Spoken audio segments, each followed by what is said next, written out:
fléau des pays riches. L'obésité est un problème de santé publique. Elle touche 15% de la population française. Le facteur génétique n'explique pas tout. Il y a aussi bien sûr le mode de vie, une alimentation trop riche, trop grasse, et puis un manque de sport aussi. À Saint-André-les-Lilles, dans le Nord, on a mis en place un programme destiné tout particulièrement aux enfants. Regardez ce reportage de Marine Brossard et Xavier Deperte. À 12 ans, Lucas souffre d'obésité. Puis dit qu'il ne souhaite pas dévoiler son poids.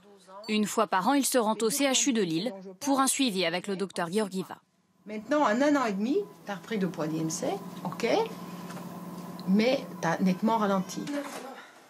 Dans la famille de Lucas, l'obésité se transmet de génération en génération, mais le facteur génétique n'explique pas tout.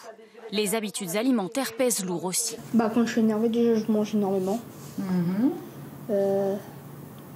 À la fin de la journée, quand je rentre de l'école, parfois je mange des trucs que je ne devrais pas, ça je le sais. Mon fils, actuellement, il était accro aux sucreries et biscuits, tout ce qui s'ensuit. Il ne l'a pas appris tout seul, c'est moi qui l'ai appris à manger des cochonneries, c'est pas lui-même. Autre facteur de risque, la sédentarité. Les écrans, c'est encore beaucoup. Ça arrive le soir.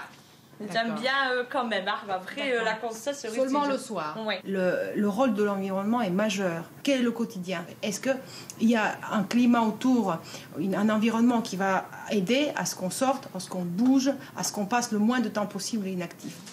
Dans le département du Nord, le surpoids atteint des records. Plus d'1 personne sur 4 est obèse. Mais cette ville de la métropole lilloise, Saint-André-les-Lilles, fait exception. Ici, le taux de surpoids est bien inférieur à la moyenne nationale. La recette se trouve d'abord dans l'assiette. Dans cette cantine, on a banni les produits industriels et surgelés. Chaque matin, le chef se fait livrer des légumes frais. C'est retrouver des produits qu'on fait à la maison. Éventuellement même, c'est donner aux enfants l'envie de dire à maman, tiens maman, j'aimerais que tu fasses un petit peu comme on fait à la cantine. Tout au long de leur scolarité, les enfants sont pris en charge par Dorothée Germain. Son but, les faire bouger. Alors pourquoi c'est intéressant aussi d'avoir des muscles plus toniques et plus solides, puisque c'est accroché aux os.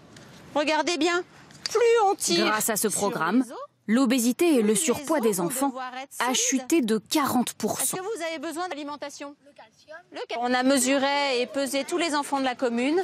Ce qui est impressionnant de voir, c'est cette baisse en 7 ans. Ça veut dire que tout est possible, mais tout n'est pas acquis. C'est-à-dire que si on s'arrête là, demain, je sais que le surpoids et l'obésité reprendra dans la commune. C'est un programme de longue haleine et qui dure sur des générations, puisqu'en fait, le but, c'est former les parents de demain. Des parents très impliqués. Ils s'organisent pour que les enfants rentrent chez eux à pied. Dans cette famille de 3 enfants, les habitudes alimentaires ont changé. J'aimais bien les légumes cuits, mais crus, c'était pas évident à faire goûter. On peut prendre l'artichaut. Oui, on peut avoir l'artichaut.